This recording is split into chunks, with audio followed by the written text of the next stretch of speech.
kepanjangannya ya. Jadi memang kegiatan-kegiatan untuk membangkitkan motivasi terkait pengembangan buah di Indonesia ini mudah-mudahan terus dapat dilakukan oleh siapa saja begitu kan.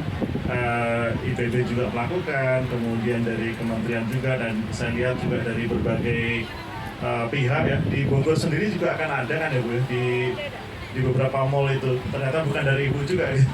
Jadi artinya banyak sekali masyarakat gitu ya, komponen masyarakat yang sudah sangat peduli dan mengapresiasi buah-buahan kita gitu, sehingga pasar untuk buah-buahan yang semakin berkualitas itu semakin ada.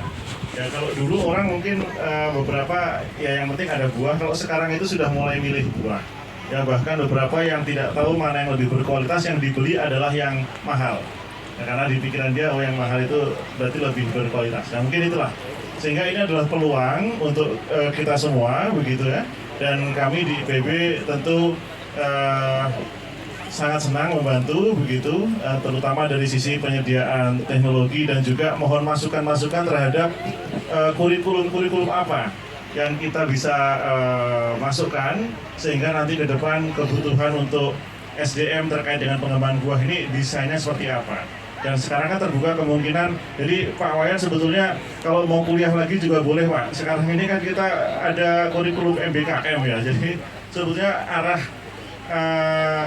informasi itu bisa dari kita ke bapak ke kita gitu. Jadi semakin terbuka dan semakin merdeka begitu kan namanya kan, dari kurikulum Merdeka Belajar Kampus Merdeka, sehingga itu sebetulnya siapa saja Pak, kami melayani bimbingan teknis, kemudian update informasi untuk mahasiswa IPB, mahasiswa luar IPB, SMK Pertanian, dan bahkan masyarakat. Nah ini kami di PKHT tiap tahunnya menerima permintaan seperti itu, dan kami layani di kebun kami.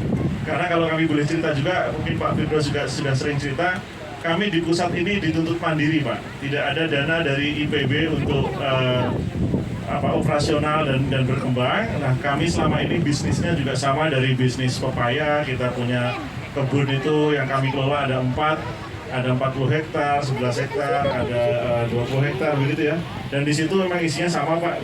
Kami juga punya durian, punya pepaya begitu ya. Dan saat ini yang paling banyak adalah pisang juga, yang ini sangat membantu kami berkembang untuk riset dan juga menghasilkan dan bahkan membiayai anak-anak muda yang ingin belajar untuk bisa kuliah di IPB. Mungkin itu Pak Firdaus, jadi kami siap juga. Ya, baik. Jadi siap berkolaborasi ya, termasuk pasti, dengan BKA, CAP ya, Pak Wayan. Kalau Pak Wayan kan punya pupuk Hayati Mas ya kan. Ya. Nah itu mungkin nanti dengan PKHT. Ini saya lihat punya Pak Wayan. Nanti mungkin tadi ada juga sebagian yang bisa dibagikan Bu Dewi. Ini Pak Wayan ya, karena saya Pak Wayan kebetulan saya tuh 2016 kan dapat award dari pemerintah itu karena saya bikin sistem informasi untuk hortikultura.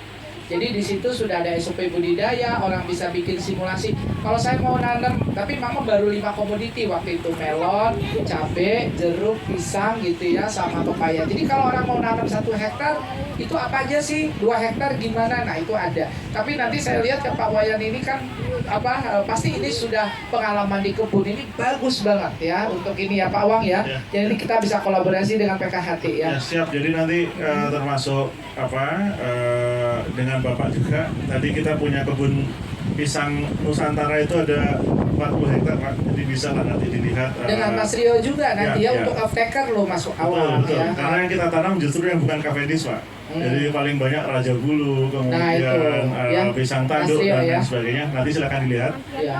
Manggis juga tahun kemarin kita ekspor. Jadi betul. Kenapa? Lokasinya ada di Sukamantri di Bogor. Ada di Tajur juga ada untuk manggis yang tahun lalu kita ekspor. Ya. Kemudian untuk yang lain saat ini kami diminta juga mengembangkan di Jonggol Pak, tapi sedang mengumpulkan modal gitu. Mungkin nanti bisa kerjasama ke depan. Iya betul ya.